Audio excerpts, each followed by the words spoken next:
Welcome to my last video of the 14 Goldfish. I'm going to read chapters 26, 27, 28, and 29. So it may be a little bit longer than the other videos, but it's the end of the book. Again, this is my first time reading it, so I don't know how it ends. So I'm looking forward to finding out the ending along with you. Alrighty, chapter 26, Mummy. The house is toasty warm when I go into the kitchen to make breakfast. My grandfather is already sitting there, dressed. My mother stomps in, demanding, "Who turned up the thermostat?" "Not me," I say. My grandfather gives her a cool look. "I did." "Why?" "Because it's like an ice bucket in this place," he says. "You could preserve dead bodies." "We're trying to save money," she says. He digs in his pocket and pulls out a $20 bill. "Here," he says. "Turn up the heat." My mother and Ben are going to see a play a friend of hers is putting on. As they're walking out of the front door, my grandfather trails after them. "What time do you think you'll be home?" he asks. "Excuse me?" my mother says sarcastically. "I think I'm a little old for a curfew." "I'm the babysitter," my grandfather says. "Don't you think I have the right to know what time you'll be home?" "I'll have her home by midnight," Ben promises. I pop popcorn and try to get my grandfather to watch a monster movie marathon with me. They're showing a bunch of black and white classics: Creature from the Black Lagoon, The Mummy, Dracula, but he tells me he's too busy. I need to work on my Team Elvinist paper. I'll have to I'll have to submit it for peer review, he says. I'm still watching at midnight when my grandfather walks into the den looking angry. "Your mother is late," he says. 10 minutes later, Ben's car pulls up into the driveway and my grandfather races out the front door. I follow him. He goes right up to Ben's car and bangs on his window. Ben rolls it down and looks at my grandfather in confusion. "You're 10 minutes late," my grandfather tells him. "There was an accident," Ben apologizes. "Then you should have given yourself more time." His voice sounds like a 13-year-old's, but it has the authority of an adult. After Ben drives away, we go inside. My grandfather and my mother have it out. "Were you kissing in the driveway? The whole neighborhood could see you." My mother throws her arms up. "So what? What kind of example are you setting for your daughter?" My mom loses it. "Excuse me, but am I living in 1950? Besides, you're out of line telling me what to do. I am your father. You may be my father, but I am the grown-up around here. You don't tell me what to do. I'm the grown-up," he shouts back at her. "Have you taken a look at yourself in the mirror lately?" she asks. "Because you are not a grown-up. You're a teenager." He glares at her and walks out of the room. We hear the bathroom door shut dramatically. She turns to me. "See?" she says. "Teenagers." There's a traveling Egyptian exhibit at the D. Young Museum in San Francisco, and Raj invites me to see it with him. My parents love art, and I've practically grown up at the D. Young. I know where all the bathrooms are. My dad likes to joke that I was potty trained next to the Renaissance masters. My mom needs to borrow some props from a theater in the city, so she offers to drive us in. I invite my grandfather to come. "I don't have time to play," he tells me. He fingers through his fingers flying across the keyboard of his laptop. I'm working on my patent application. As we drive through Golden Gate Park, I notice another building, one we must have passed a million times but have never paid much attention to. The California Academy of Sciences. I suddenly want to know where every bathroom in that is, too. There's a huge line when we get to the D. Young. I had no idea mummies were so popular. Raj fits right in with the San Francisco crowd. No one looks at him twice. We wind our way through the exhibition. In one room, they've created the inside of a tomb. The sarcophagus is surrounded by the dead man's belongings, furniture, food, and a pair of leather slippers. It's like his life has been frozen in time, and I can't help but think of my grandfather's apartment. We finally make our way to the mummy that's the highlight of the exhibition. It's behind glass and is nothing like how I imagined. The body is small, maybe my size, and skinny.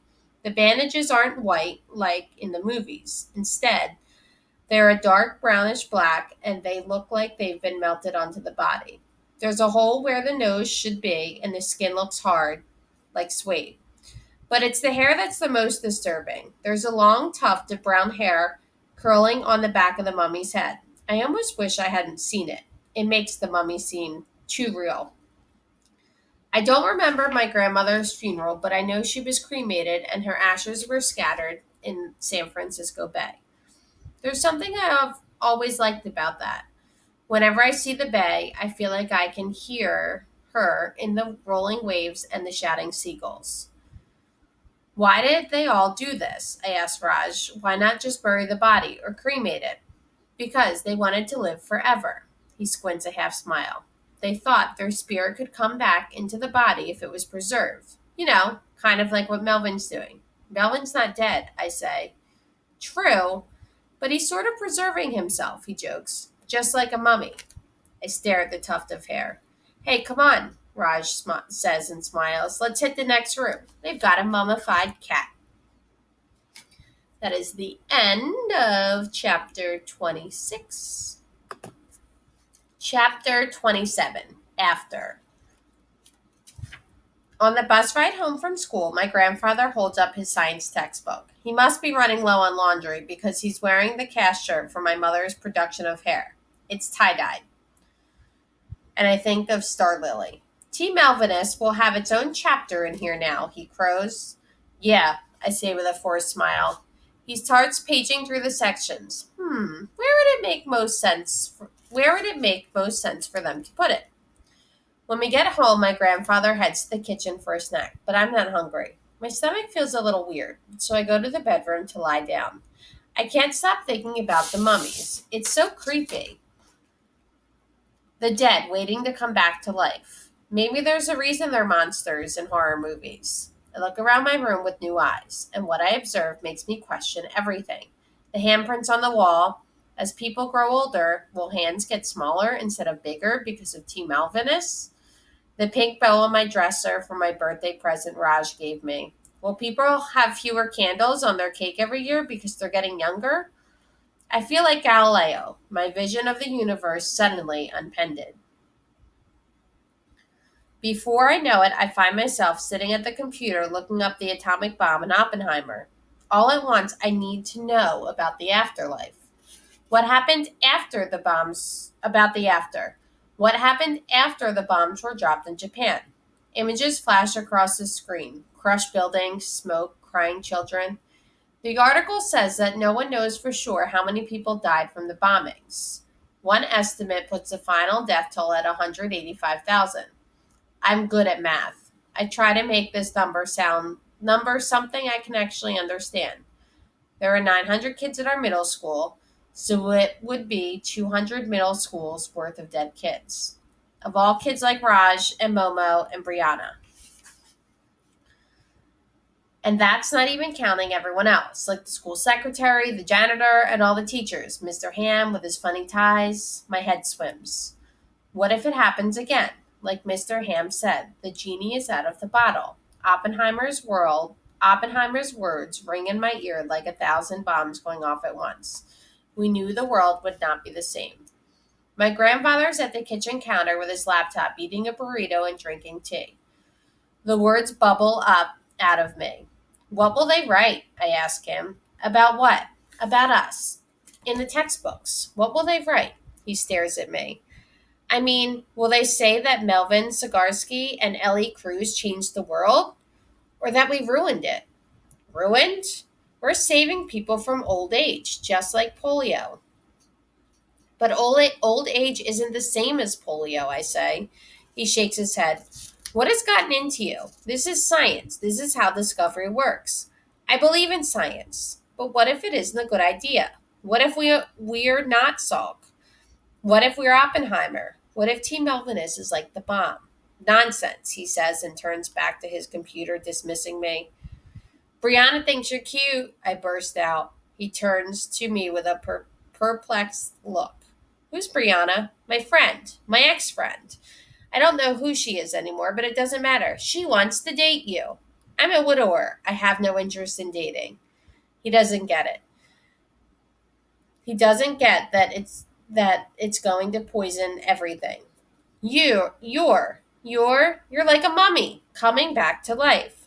You're not making any sense at all, he says to me like he's speaking to a toddler who's having a tantrum. I stare at his tie-dyed shirt, and I suddenly understand what Star Lily was trying to teach us with the goldfish. Endings are sad, like goldfish dying, and Grandmom's slippers, and Brianna and me. But beginnings are exciting, like discovering something I might be good at and making new friends. Raj. It's the cycle of life, I say, remembering Star Lily's words. Things need to move forward, not backward. Who wants to move forward? Not me. My mind is racing now, and I think of things not moving forward. Like my mom. She's scared of making a mistake again, even though anyone can see that Ben's the perfect missing piece for her puzzle. What about the whole law of motion thing? You're supposed to keep moving or you get stuck, like Mom with Ben. She can do better than him, my grandfather says, ignoring what I'm really saying. What if we've gone too far? What if we've ruined the whole world? So dramatic, he observes, just like your mother. What about the trash cans? I ask. I'll put them out tonight, he says. How's that going to work? When all the old people are young again, who's going to be in charge? Who's going to decide when to put out the trash cans and turn up the heat? Who's going to be the grown-ups? He looks momentarily off balance, as if he hasn't considered this. Then his expression hardens. You don't understand. You haven't had to live through this, he says. The words tumble from my mouth before I can stop them. But I want to. I look at him imploringly. Is growing up, growing old, life, is it all so terrible? His eyes go still and he looks at me like he's seeing me for the first time. I take a deep breath, remembering the feeling of dancing on the dark floor, the music pounding through me, the possibility of something, I don't know what, so close, and I want to feel that again. Because I want to try it, I whisper. I'm only 12. The garage door rumbles open. My mom walks into the kitchen carrying bags of takeout. I picked up Chinese, she says with a smile. And yes, Dad, I got you mugu gai pan and extra soy sauce. He stares at the bags and then at me. I'm not hungry, he says and walks out. My mom turns to me. Guess there's a first time for everything. And that is the end of chapter 27. 2 more chapters. Chapter 28, Observation. I'm wearing my warmest sweater, but it does nothing to warm the chill between me and my grandfather. At the lunch court, he eats his lunch in 2 bites and then races off. What's going on with you guys? Raj asked me. We had a fight, I say. About what? Just stuff, I hedge. As if stuff can describe as if stuff can describe a disagreement about the fate of all humankind. My mom hates having a half-empty theater on opening night, so she enlists me to help fill the unsold seats for our town. She gives me a ton of free tickets to pass out around school. During science class, I asked Momo if she'd like the some. They're free, I explain. My mom's a director. Sure, she says. Will you be going? I make a face. Oh, I'll be there. She laughs.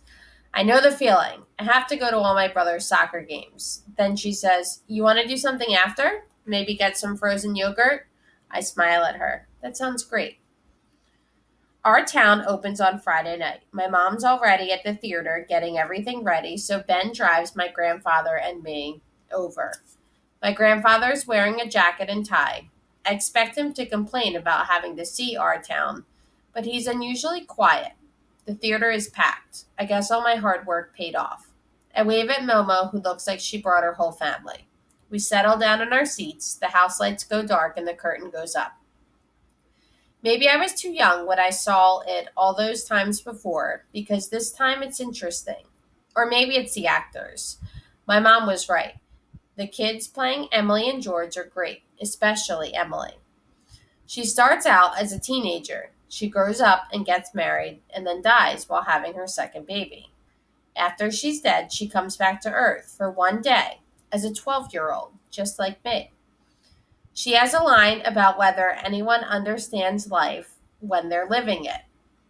I get what she's trying to say. Life is precious, and we don't realize that at the time. But maybe life's also precious because it doesn't last forever. Like an amusement park ride, the roller coaster is exciting the first time, but would it be as fun if you did it again and again and again? I can't help myself. I glance at my grandfather. His eyes are locked on the stage, transfixed. As if sensing me looking at him, he glances at me. Our eyes meet and hold. Something in his face softens, and I think for a moment he gets it too. That he understands. But then he blinks and looks away. The play gets great reviews. They even get a standing ovation on closing night. But at home, there's no clapping, no encore. It's just me and my grandfather not talking to each other. I put a new packet of ponytail holders out for him in the bathroom as a sort of peace offering, but he just leaves them there.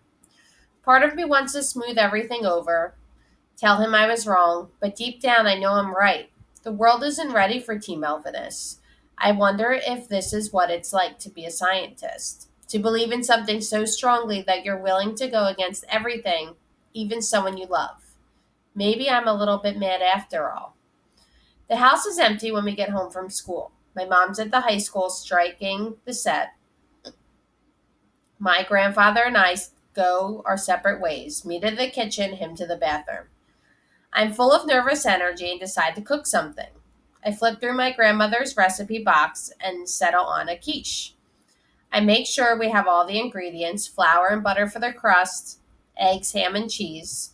There's only one block of cheese, and it's in the way back of the refrigerator. When I pull it out, I realize it must have been there for a long time. There's fuzzy blue-green mold growing on it. My first reaction is to be grossed out, but my second reaction is to be intrigued. I kind of want to see what it looks like under a microscope. I get my microscope and set it up at the kitchen counter. I scrape off some of the mold, put it on the slide, and look through the eyepiece. It looks like delicate threads. My grandfather walks through the kitchen carrying the Catcher in the Rye. The toilet's clogged again, he tells me. What are you looking at? I feel awkward explaining it to him. I was making a quiche, but the cheese was all moldy, so I decided to observe the mold under the microscope. He gives me an unfathomable look and says, "Of course you did. That's what a scientist would do." I don't know what to say. My grandfather holds up the book. I finished it. It was good. My mouth drops open. It was? Yes. I judged it prematurely, and I was wrong about it. He hesitates. About other things, too. He plucks an apple from the bowl of fruit. It's red and bruised, almost starting to go. You were right, he says, with a lift of his shoulders. I hold my breath, waiting, hoping. He looks at the apple. The seed is planted. It grows into a tree. The fruit ripens, falls out onto the ground. He takes a bite. Juice drips down from his chin. And then it starts all over again, the cycle of life. I don't need to be Galileo to make that observation. I swallow. Science is powerful. There are always consequences, wonderful and terrible. I suppose I lost my way for a moment in all the excitement and forgot what Salk said. What did he say? His eyes meet mine. Our greatest responsibility is to be good ancestors. I nod. Then he heaves a great sigh. I guess this means I won't be getting a Nobel. Scientists don't give up. You can still get a Nobel someday for something even more important, something that nobody's ever done before. And what would that be? He asks, sounding skeptical. I point out the pimple on my chin. Finding a cure for acne. That would be revolutionary. He shakes his head. Enough about all this. Is the plunger in the garage? I need to use it to clear the toilet. It took a few tries to get the Team Elvinus down. You flushed it? Why didn't you just put it in the trash? He scoffs. The trash? Your mother would probably forget to pull it out. Then raccoons would get into the cans and eat the Team Elvinus, and who knows what would happen next. Vicious raccoons that get old rampaging around the neighborhood, that never get old rampaging around the neighborhood. We laugh. All right. Last chapter. Chapter 29. Happy Beginnings.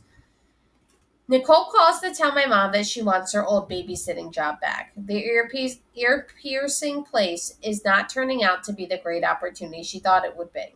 My grandfather greets this news with enthusiasm. It's time for me to move on anyway, he informs us. I look at him in horror. You're leaving? I'll be back. Don't worry about that. I have to make sure you get into a decent PhD program. But who's going to look after you? My mother exclaims. You're 13 years old. My grandfather gives my mother a steady look. Melissa, we both know this isn't working out. There are things I want to do and need to do, and I'll look after myself. I'm a grown-up. She looks like she wants to disagree, but then she purses her lips. Where will you go? I ask him. Not exactly sure. I thought I'd travel, take a bus ride. He pauses. See the country. I remember my grandmother's dream. My mother arranges for movers to put everything from his apartment in storage. She also gets him a cell phone and puts him on our family plan so that he can stay in touch on the road. On the day he's leaving, we wait for him in the bus station. It's bustling with people coming and going, rushing to catch buses, leaving for everywhere. My grandfather's not sure where he's going. He says he's got nothing but time and money. Will you be okay? My mother asks him. Of course I will. I have 2 PhDs, he says firmly. I hand him my going away present. What's this? He acts surprised. He opens the wrap box and looks at what's inside. My collection of ponytail holders. Tears prick in my eyes. I don't want him to leave. I grab him, hug him tight. I love you, I say. My grandfather hugs me back, whispers in my ear, I believe in you, Ellie. You're my possible. I watch him board the bus and know I will never look at a bowl of fruit or cheese or anything ever in the same way again. It turned out that what I needed to teach me about life was my grandfather. He was the 14th goldfish. Everything's back to the way it was before, but it doesn't feel the same. The house is oddly empty. Who knew you could miss the smell of teenage boys' socks? I decide my room needs a makeover. I don't want to look at all of these little handprints anymore. My dad helps me one weekend when he's home. We paint the walls a deep sea blue. We use glow-in-the-dark paint to add jellyfish near the ceiling. When I lie in my bed at night, it feels like I'm in the bottom of the ocean. Amanda has started the college search. Ananda has started his college search. Raj and I go with him the day he checks out Berkeley. The campus is beautiful. The lawn's green and bustling with students. I can almost see Oppenheimer striding around, full of purpose. Momo and I have been spending a lot of time together lately. She's into scary films too. We discover a whole category of old horror films about science gone wrong. Frankenstein, The Invisible Man, Godzilla, The Fly. Our favorite is Them. It's about a bunch of ants that turn into giant ant monsters after being exposed to radiation during the New Mexico atomic bomb test. We even convinced Mr. Ham to do a class about monster movies and science. It's fun hanging out with another girl again. And then there are other new beginnings. When Ben comes over to take my mother out for dinner, she meets him at the door, dressed and ready to go, waiting like a teenager on her first date. She steps across the threshold into his arms, startling him. Yes, she says. He looks confused, but I know what she's saying. I'll marry you. They have a small ceremony at City Hall, with me as their witness. Ben wears a blue tie to match my mother's hair. I love happy endings, the judge tells the newlyweds. It's not a happy ending, I correct her. She looks at me, confused. It's a happy beginning. I paid $20 to join the official Melvin Sagarsky tongue-tied. The Melvin Sagarsky fan club. I'm the 232nd member. They mail me a welcoming kit from Helsinki, Finland. It includes a membership card and a t-shirt with a picture of my grandfather on the front. He's staring at the camera, a Melvin-esque expression on his face. I miss him. And then the slippers start arriving. Bunny slippers, fuzzy pink slippers, thickly lined booty slippers, leopard print slippers, zebra slippers. The latest package contains slippers that look like alligators and a postcard from St. Augustine, Florida. There's a picture of an archway that says Fountain of Youth. On the back, my grandfather has included a mailing address and has written, "Ha! P.S. My fan club has invited me to speak at their annual conference in Helsinki." I send him a care package with hairbands and another book by the author of The Catcher in the Rye. It's called Franny and Zoe.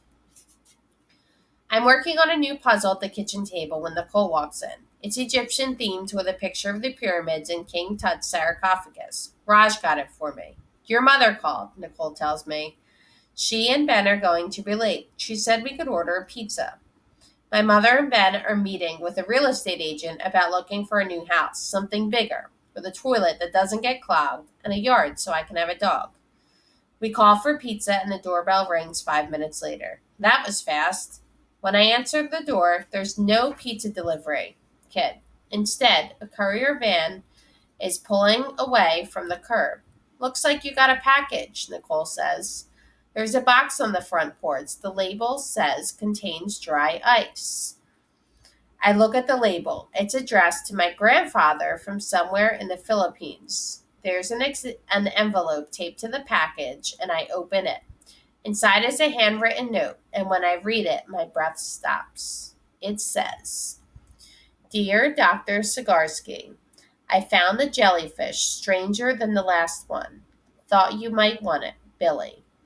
The end, beginning. So end is crossed out, beginning. I really enjoyed that book. I wonder, dropped it. I wonder if there's another one. I'll have to look into that. I hope you guys enjoyed following along with my journey of the 14th Goldfish. Highly recommended. The author, Jennifer. So, I wonder if she has any other books posted on here. Not that I can see, but now that we know that she is an awesome author, because I definitely enjoyed this book, you should go and check out any other books that she has. This was a good one. Thank you for following.